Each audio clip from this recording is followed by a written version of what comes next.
Hello, I'm Roger Bohmrich. Welcome to this video version of my fine wine essay for Wineauctionprices.com. This episode is entitled New Benchmarks in Global Pinot Noir.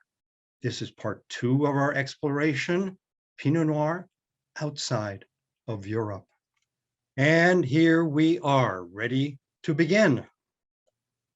In the first part of this exercise, we have seen the surprising diversity of European Pinot Noir outside of Burgundy. The benchmarks identified in our assessment may be unanticipated, both in origin and number. This certainly applies to those from Germany, Italy, and Switzerland. Not many wine drinkers in other parts of the world are aware of these wines, and even fewer have tasted the best examples. Most tasters would agree that we have yet to discover a wine to equal Romanée-Conti or a Chambertin from a stellar domain. But there are examples of Pinots which are on a par with, yes, a Beaune, Moët Saint-Denis, or even Chambord-Musigny Village, and perhaps a Premier Cru. Some of these brilliant wines are new to the scene and come from unexpected places, such as Ossa from Tasmania. In the words of James Halliday, it's not Romanée-Conti, but it's frighteningly good. Having shown some time ago that California can make Bordeaux-style reds, which best the French originals at competitions, U.S. vintners in the Golden State and Oregon are now on the same path with Pinot Noir. Others are hot on their heels. Some of the challengers will blossom in time as new vineyards are planted and vines mature. The best news for Pinot enthusiasts is that this trend is likely to continue as locales, once too cold to ripen the grapes satisfactorily, become viable as the climate warms. As we noted in part 1, this cataloging is a judgment call, which relies on extensive research. The rules are our own. No doubt others, no doubt you, may have your own ideas of names to add or remove. Wines showing promise, but with shorter histories, have been placed on a watch list. Let's spend a few minutes to discuss clones, which will be mentioned often in this version. Winemakers around the world seem to stress the significance of clones, which, yes, are accorded an outsized role, specifically with respect to Pinot Noir.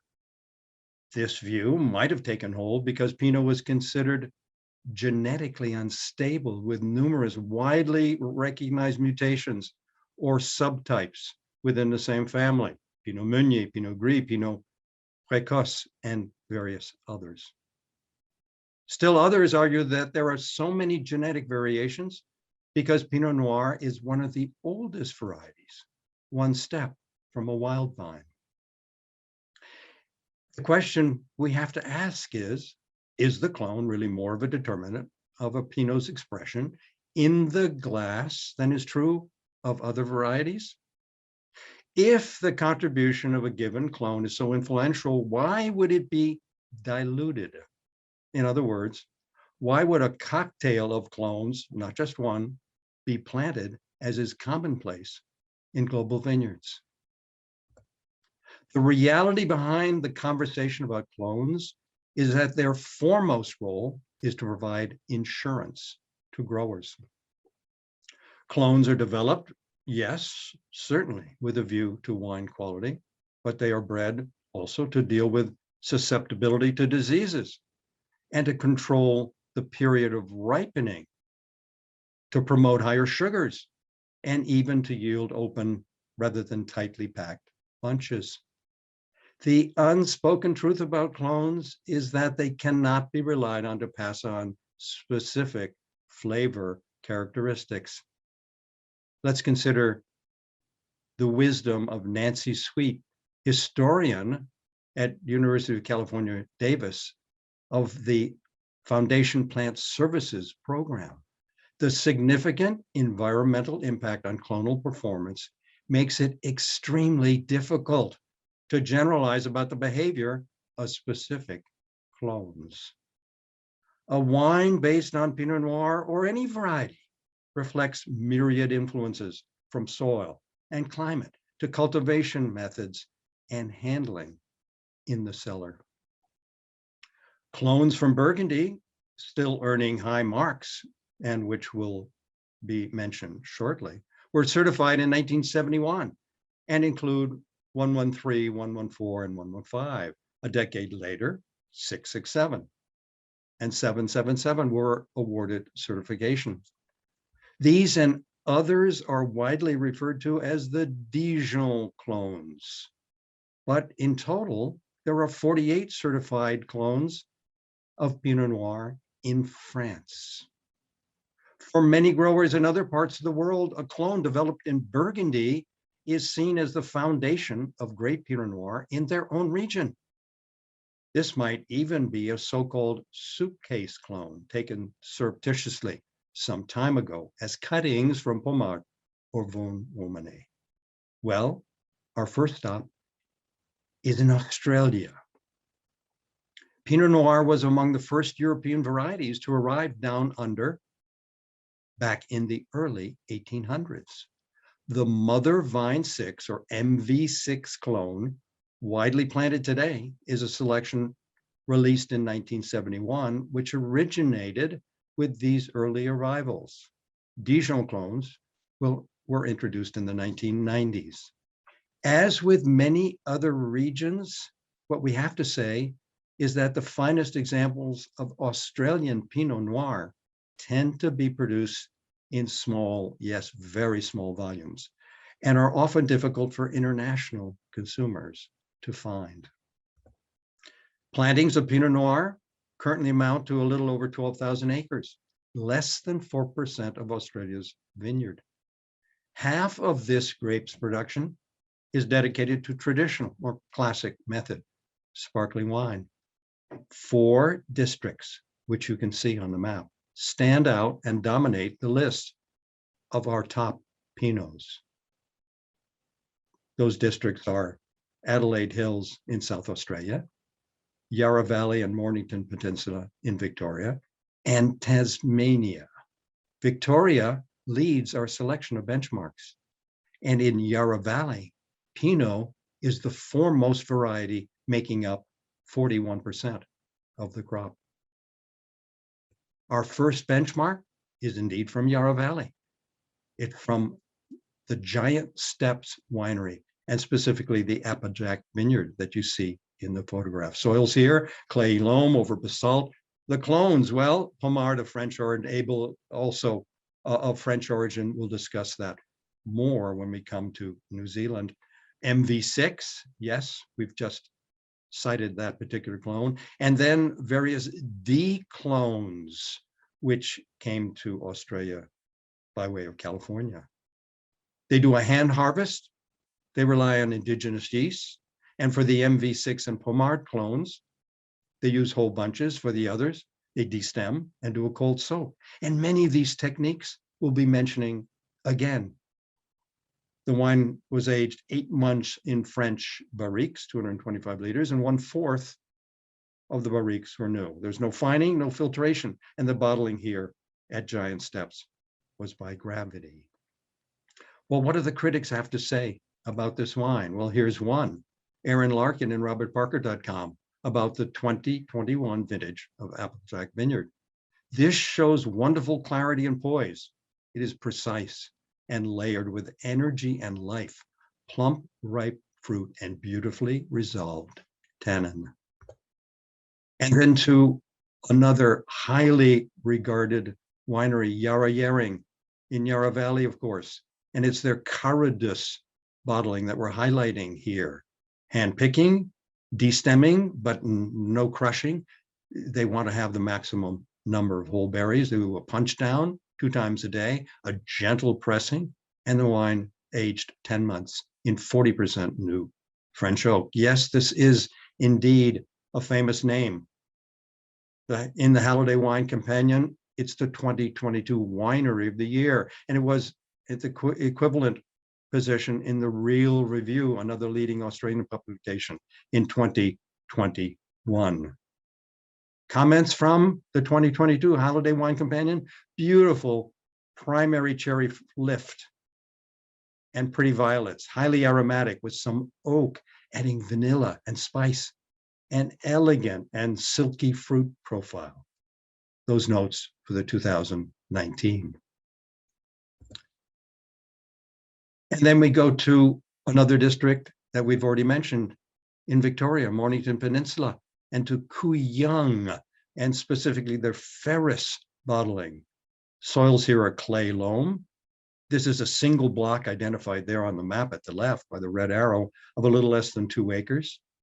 They use whole bunches in part. It's fermented in a large wood vat. They do the mallow and barrel, and it was aged 14 months in French oak barriques. And then, of course, the percentages are once more quite modest here. And there's no fining and no filtration. You begin to see the pattern. There is an energy, a weightlessness, together with richness, licked with bramble, beetroot, and etched by a whole cluster spike of aniseed and cardamom, wrote Neil Goodwin, MW, about the 2015 Ferris. Staying on the peninsula, we come to Moraduk Estate and their Moraduk McIntyre Vineyard bottling. Once more, a manual harvest, a complete destemming, naturally present yeast, the mallow and barrel, and then the wine, aged 17 months in French oak barrels, just 1/5 new. And yes, again, unfined, unfiltered. Tasting notes from Joe Czerwinski and robertparker.com. Scents of dusty rose petals and black cherries are accented by hints of sous-bois and clean compost. Silky and rich with ample concentration. He wrote about the 2016. And then to Geelong, a smaller district in Victoria, to a very highly respected producer by far, and their Far Side wine. Other wines from this producer also are on our list of benchmarks. Here, the soil, black volcanic over limestone, planted in 2001, and unusually the vines run east-west. The clones, well, all of these have been mentioned, Dijon clones plus MV6. Hand-picking and sorting in the vineyard. It's half destemmed, and those grapes given a cold soak. They utilize naturally occurring yeast. There's a punch down 2 or 3 times per day. It's racked by gravity. And finally, the wine is aged 18 months in French Allier barrels. And here the percentage is a bit higher for this bottling, 60% new. Relying once again on the comments from robertparker.com. This is just another exhibit in the case that color intensity and flavor intensity, particularly in Pinot Noir, have little to do with one another. That's a very important observation. The wine features complex aromas of black tea, roses, grilled plums, and fresh raspberries. And then to Gippsland, also in Victoria, to another famous name for Australian wine drinkers, Bass Phillip, their Pinot Noir Reserve. What they like to say is that a single vine at Bass Phillip barely makes a half a bottle of wine. The density is 3,600 plus vines per acre. This is reliant primarily on the MV6 clone. They have biodynamic principles here at Bass Phillip. The wine is aged roughly 20 months on average in new French barrels. There's no filtration. And it's interesting to note that a Burgundian, Jean-Marie Fourier, took over here at Bass Phillip in 2020.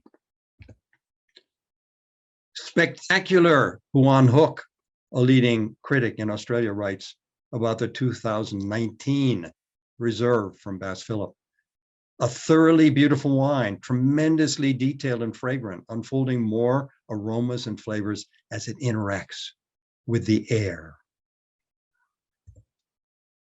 And now we move to South Australia, to Adelaide Hills, to Ashton Hills and their reserve Pinot Noir from the Piccadilly Valley.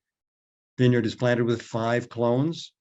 Again, there's a hand harvest, but they're kept separate, the fruit by clone.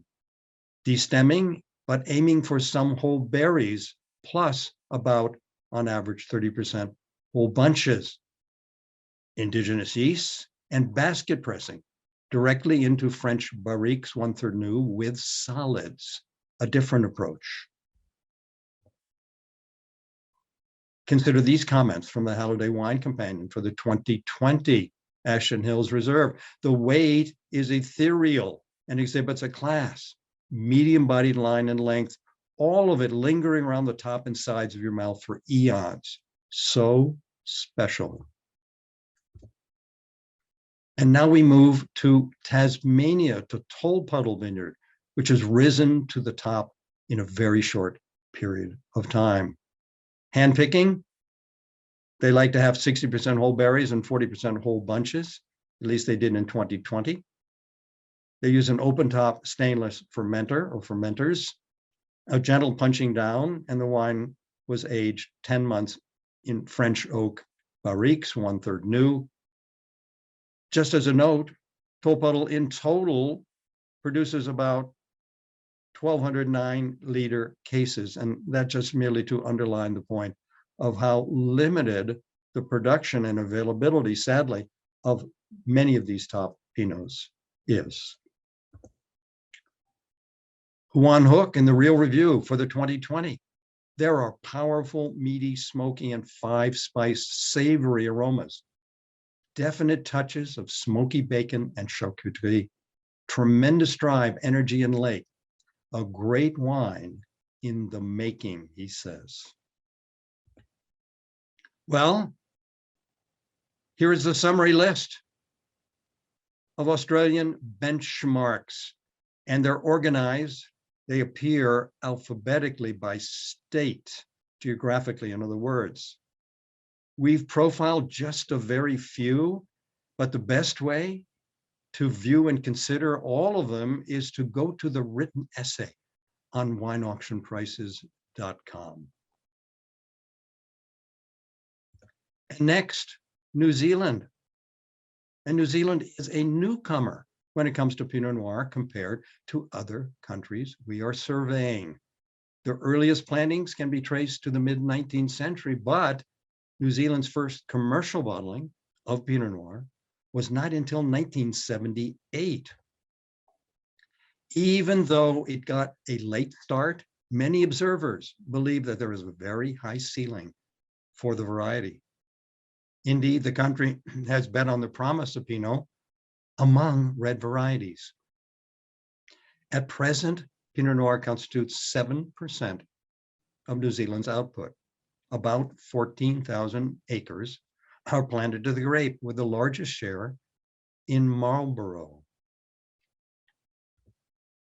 New Zealand's vineyards, and also those of Tasmania and various parts of the Pacific coast of the Americas, are, of course, influenced by proximity to the ocean. The foundation of New Zealand Pinot Noir is the Abel clone, allegedly a cutting from a vineyard of Domaine de la Romanée-Conti. Many of the leading Dijon clones are also planted. Central Otago could be considered a focal point of New Zealand Pinot Noir. It is also the most southern wine growing region of consequence, and New Zealand's only region with a continental climate. In the words of Ripon Vineyard and Winery, Central Otago is the hottest, coldest, and driest region in New Zealand. Our first name is a well-known name there in New Zealand, Burn Cottage. And It's Burn Cottage Vineyard, which is on our benchmark list. You see where it's located there on the map at left. It's owned by the Sauvage family, proprietors as well of an excellent property in the Pfalz of Germany, Köhler-Ruprecht. They use many clones on a variety of rootstocks, hand harvesting, sorting, some destemmed, as opposed to some whole bunches. Indigenous yeast, open top wood and steel fermenters, and the wine is aged approximately 11 months in French oak, up to 30% new, depending upon the year. No fining, no filtration. What does it taste like? Here are notes from Bob Campbell in the Real Review, 2018 vintage of Burn Cottage Vineyard. Elegant, aromatic Pinot Noir with bright, high-energy floral, violet, cherry, fresh herb, star anise, and restrained spicy oak, supported by fine tannins and juicy acidity. Enticing, no? And another producer in central Otago, Prophet's Rock, and their sought-after cuvée aux Antipodes, a wine made in collaboration with François Millet, long associated with Domaine Comte de Vauguet in Burgundy. This is what Joe Cherwinski has to say. One of the more complex and striking Pinots to come out of central Otago. And now to Martinborough, and to quite an unusual property, Kusuda, with a Japanese winemaker and proprietor. This wine comes from a very, very high density block, which amounts to 7,400 vines per hectare. They utilize 10 different clones. There's near total destemming, a cold soak, punching down and pumping over, and the wine is aged 15 months in French barriques, but a very low percentage new. Moderate alcohol, and you can see there the volume of wine produced, these figures, these stats for the 2017 Kusuda Pinot Noir. Joe Cherwinski again in the robertparker.com, one of the most consistent producers in Martinborough. Ample depth without any weight. It's plump and silky. And now, Canterbury to Bell Hill. They're noted for their lime-rich soils and extremely high densities, up to 4,600 vines per acre. That's over 11,000 per hectare. They have multi-clonal blocks. They do destemming, but they leave many whole berries, a cold soak, basket pressing, and racking into French oak barrels, and here, in this case, all new. And the wine, the 2017, aged in barrel for 12 months at merely 12% alcohol. robertparker.com. Is there any doubt that Bell Hill has emerged as one of New Zealand's top Pinot Noir producers? And then from Cameron Douglas, a well-known New Zealand educator and commentator. Plenty of acidity and fine wood tannins that enhance a limestone-like foundation. Beautifully made, balanced, and aging well, in reference to 2017. Well, here is our summary list of benchmarks, again, by region alphabetically. How many of these standout Pinots do you know or have tasted? And on to California and the USA, across the ocean. The explosion in plantings of Pinot Noir in California has been nothing short of astounding. Some say that the Pinot craze was set off by the movie Sideways in 2004. It's interesting to note that the Journal of Wine Economics concluded in 2021 that, yes, the movie did, in fact, lead to both a drop in Merlot sales in the United States while giving a boost to Pinot Noir. Taking a look at harvests over the period from 1990 to 2021, Pinot Noir crush volume in California advanced from about 32,000 to 275,000 tons, an incredible increase. California's planted area of Pinot Noir, 48,000 acres or so, maybe only about half that of either Cabernet Sauvignon or Chardonnay, the leaders, but Pinot now places third ahead of Zinfandel. The variety has a presence in numerous locales influenced by, and indeed very close to, the Pacific Ocean. The distance from Santa Barbara to Mendocino, about 475 miles, suggests how varied the grape's expressions can be in California compared to less than 100 miles from Mâcon to Dijon in Burgundy. Well, the subject of clones seems to be intertwined with the pursuit of Pinot Noir in California, especially. Understanding California's contribution to this subject is not straightforward because clones, which in the main originated in Burgundy, came to be branded with the names of California wineries, and they've taken on a life of their own. These include the Martini, Mount Eden, Martinray, Ansel, Swan, and Calera clones, now usually referred to as California heritage clones. Our first stop is in the south. It's the area of the Santa Rita Hills, with a name that's well known to US Pinot Noir drinkers, Au Bon Climat. We're flagging a very particular wine in their range here, L'Homme de Grappe, grown in the Sanford and Benedict vineyard. The vines here are quite old for California, planted in the 1970s. They use whole clusters, but do not do any destemming. And the wine is aged 2 years in custom French oak barrels. They're unusually 350 liters in capacity. There is a light fining, but no filtration. There have been only 2 vintages other than 2017 of L'Homme de Grappe.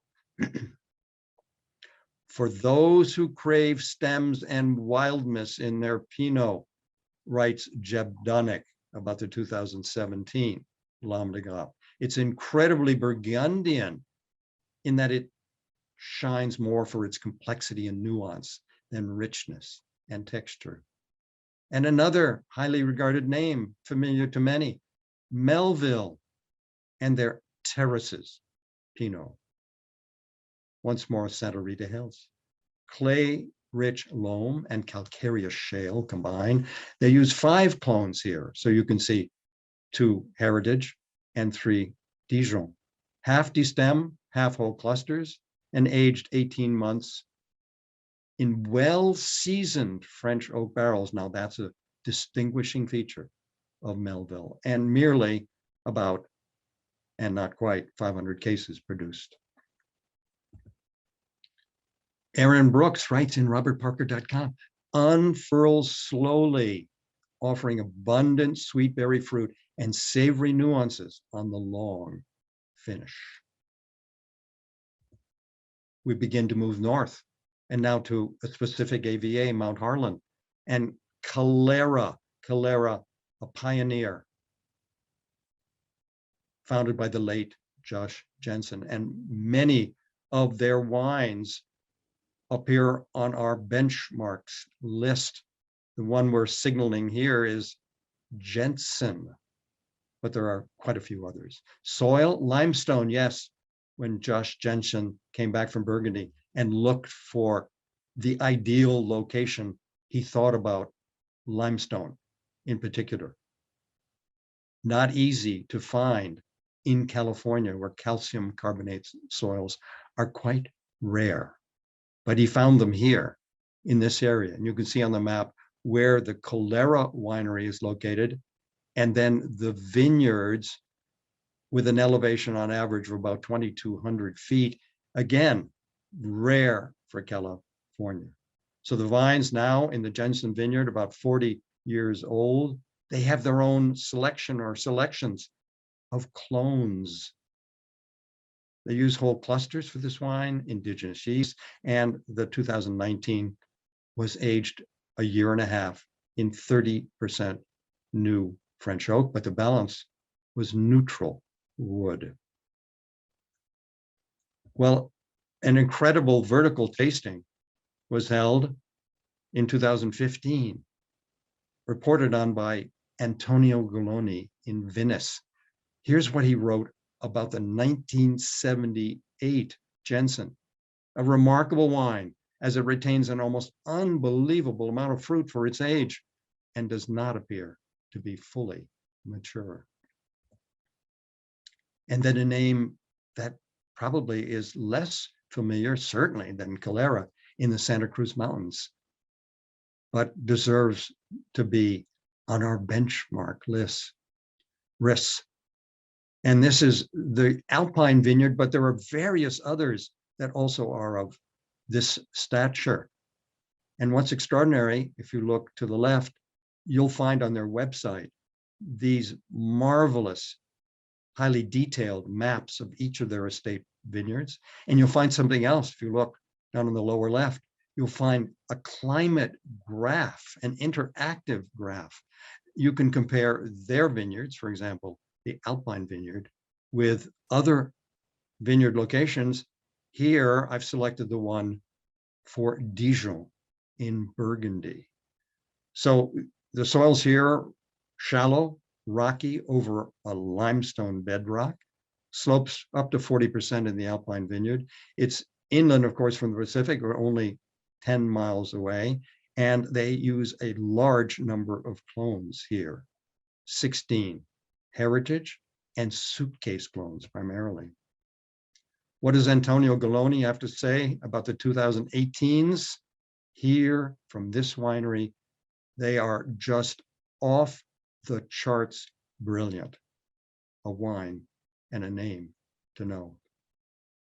Well, there are new AVAs along the coast. Some of California's most distinctive terroir is still in the process of being officially recognized. There's the San Luis Obispo coast, a recently established AVA where Pinot is one focus, and the West Sonoma Coast AVA, WSC, which came into being in May 2022. This is a demanding terrain. It's generally cooler and foggier than elsewhere in Sonoma. The key to ripening is altitude. The finest sites here sit above the fog line where they can profit from enhanced sunshine insulation. Heat summation is quite low. It's between 1,700 and 1,900 degree days, well below Russian River Valley's 2,600. One of many names which stand out is another founder, you could say, Littorai. And they have several entries on our benchmark list. This is the B.A. Thierry vineyard that we're profiling right now. Loam over sandstone, elevation is quite high at about 900 feet. It was planted in the 90s, early 90s. The clones Swan, Calera, Pomard, and to Dijon, as well as their own proprietary clone. Average yields, very low, something we could say about really all of the Pinots at this level. Aaron Brooks comments about the 2018 powerfully flavored, layered, and spicy with bursts of freshness and a gently grainy texture, finishing long and earthy. Another Sonoma Coast name to know, Pei. Fantastic wines, Several are on our benchmark list, among them Pomerium, the apple orchard. These are not their bottlings, not separate parcels as such, they're distinctive cuvées. The clones for Pomerium are usually 667 because it's a selection of parcels. All the Calera, and often 115 and 777. What does robertparker.com have to say about the 2018 Pomerium? A gorgeous wine that's immediately accessible, super perfumed, concentrated fruits, finely grained and seamlessly fresh with a very long finish. Another name, perhaps not familiar to many, it should be, Ant Hill Farms, with various entries among the benchmarks. This is the Campbell Ranch, a few miles from the Pacific Ocean at the limit of the marine layer, so ripening here is particularly delayed. Sandy loam soils, clones, well, the Calera, as well as 3 Dijon, hand harvesting, naturally occurring yeast, an aging of 15 months for the 2020 in French oak, 1/4 new. An incredibly expressive wine with a savory blend of crushed cranberry and blackberry fruit, accented by notes of fragrant earth, lavender, charcuterie, fir, and Angostura bitters. And now to Russian River Valley, and a name that many will know, Dumol. They have several very fine examples of Pinot Noir. Here we're profiling Ryan from the Dutton Gentoff vineyard. You see it identified there, number 17 on the map at the upper left. Shallow, sandy loam over sandstone. It's a south-facing slope. Clones, you can see, listed there, planted in 2007. And the aging of the 2019 was 15 months and 40% new French oak. Aaron Brooks says, a stunning wine, finishes very long and layered, referring to the 2018 Ryan. Well, we could say one thing for certain. The list of praiseworthy California Pinots is long. I can't fit it all on this one slide. And best presented by winery. Yes, it was necessary to do that since many offer wines from more than one AVA. As long as it is, it's not exhaustive. Other wines could no doubt be added to each of the three categories, namely benchmarks, watch lists, and nominees. So if we just quickly walk through, you'll get a sense of who made this first list and all the wines, because I think it's clear that certain wineries are the stars of Pinot Noir in California. And here's the last of it. The future is bright for California. Certainly the locales which remain shielded from rising temperatures over the near to medium term. And last, we come to Oregon. It's not an exaggeration to say that Oregon has become synonymous with Pinot Noir. The state has a bit over 23,000 planted acres of this grape, which account for nearly 60% of all plantings. It is, by a wide margin, Oregon's #1 variety. And the grape has a presence across all growing areas, but 4/5 of vines are concentrated in the Willamette Valley. Here, the vine is more sheltered, and the higher latitude as compared to any of the California regions we discussed, 45 degrees north, translates to longer days. At the outset, the only clone available was the Wädenswil from Switzerland, brought to Oregon by David Lett. Despite the later introduction of French clones, Wädenswil has made in the view of locals, a substantial contribution. Wine grower Jason Lett, whose father founded Irie Vineyards, expressed, I think, a very honest and clear-eyed view of the impact of clones worth considering. Site and management have such an overpowering influence that clonal selection is almost negligible. He does concede that the right clones can make a very good vineyard into one that is sublime. Oregon resembles Burgundy in growing season temperature. We're going to look at some statistics. It is both rainier and sunnier, however. This state has a Mediterranean pattern with markedly varied precipitation, high in winter and negligible in summer. On the other hand, precipitation in Burgundy tends to fall throughout the year in a roughly uniform pattern. Let's look at that. So at the bottom, we have climate graphs. The vertical blue bars indicate the level of precipitation. The red solid line crossing across the graph is temperature. Very quickly, if we look at latitude, you'll see that Burgundy is a little bit higher at 47 as opposed to 45 degrees north. But both areas, in terms of temperature, are quite similar. They both fall in Winkler Region 1B. In terms of growing degree days, they're almost the same. And that is also true of growing season temperature. Well, temperatures in the winter are a bit lower in Burgundy, as they are in summer. There is a major difference in terms of average annual sun hours, under 2,000 in Burgundy and over 2,300 in Oregon, and also precipitation. 50% more annual precipitation in Oregon than in Burgundy.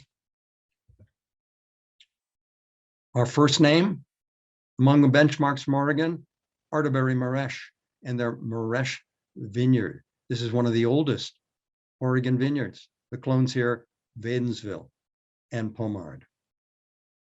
Josh Reynolds in Venice writes about the 2018, a complex, highly perfumed bouquet, finishing sweet, seamless, and impressively long, with floral notes and discreet, well-knit tannins. Then we come to Bergstrom, the Chehalem Mountains, and they have several benchmarks. This in particular is their winery block, marine sands over sandstones, and more than 5,000 vines per acre. They like to say that it's more reminiscent of an obsessively well-loved bonsai garden than a vineyard. Hand harvesting, no destemming with this wine, all whole clusters, and fermented in one small tank. There's so little of winery block.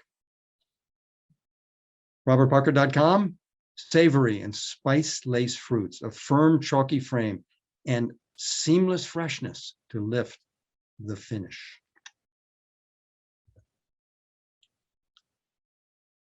A name you will recognize, Christum, many wines of high caliber. Let's talk about their Jesse Vineyard. You see it there on the far left, identified with the white arrow. It's just shy of 12 acres in size. It varies, it's a sloping vineyard varying in altitude. The clones, if you look down the list there, Pommard and Dijon clones, first vintage of the Jesse Vineyard, 1998. For the 2018, they used about half whole clusters, naturally occurring yeast, again, open top fermenters, punching down 1 to 3 times a day. And that 2018 was aged 17 months in about half new French oak. Josh Reynolds, such intensity and concentrated flavor with striking focus and drive, he writes about the Jesse 2018. Super vibrant, explosive finish, the star at Christum, and indeed for Willamette Valley Pinot per se, there is a very strong endorsement. And another familiar name, I'm sure, Domaine Serene. They have several winners. Their flagship wine, they say, is this one, the Ebenstadt Reserve. All their vineyards are dry farmed, and this wine was aged 16 months in French oak. What does Aaron Brooks have to say about the 2017? Classy notes of cardamom, tea leaves, and chocolate. The palate is silky, seamlessly fresh, and surprisingly layered. The French influence, yes, it's quite strong. In Oregon, Domaine Drouhin, the highly respected Drouhin family of Burgundy. They have several top cuvées of Pinot Noir. This is Lorraine, but there's also Louise and Édition Limitée. Lorraine, that's hand harvesting, destemming, the naturally present yeast. But what is it? Lorraine is a selection of barrels. In their words, ones with extra complexity, length, and depth. Intense spicy fruits, a grainy frame, and seamless freshness, finishing very long, the 2017 vintage of Lorraine. Well, there are many other Oregon wines worth paying attention to on our watch lists, which are quickly gaining recognition.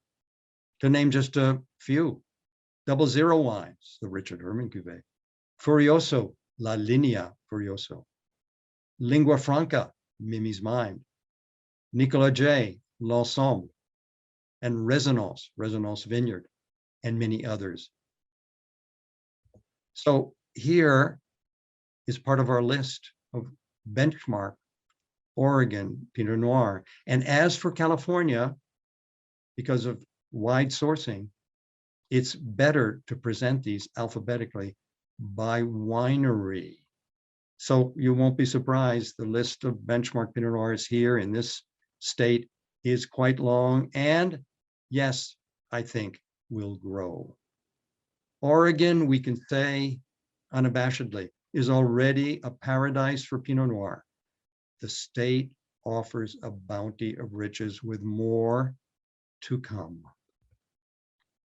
Well, perhaps you're thinking exactly this. Our survey of Pinot Noir leaves us with one question, which is likely to be on the mind of every viewer. Of all the countries and regions outside of Burgundy we have assessed in Europe and elsewhere, is there a clear victor in the Pinot sweepstakes? Is one the best?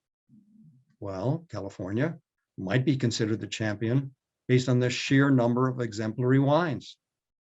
Oregon then would place second by that measure. But scale is only one way to decide the winner, if there is one. What is clear is that a lover of Pinot Noir has never had so many delicious possibilities. Well, we've come to the end of our benchmarks of Pinot Noir. To read the full essay, which contains far more of a discussion in depth of the subject, and especially to look carefully at all the various lists of wineries within each of the categories, go to wineauctionprices.com. Thank you for watching. I hope you found this interesting. Cheers.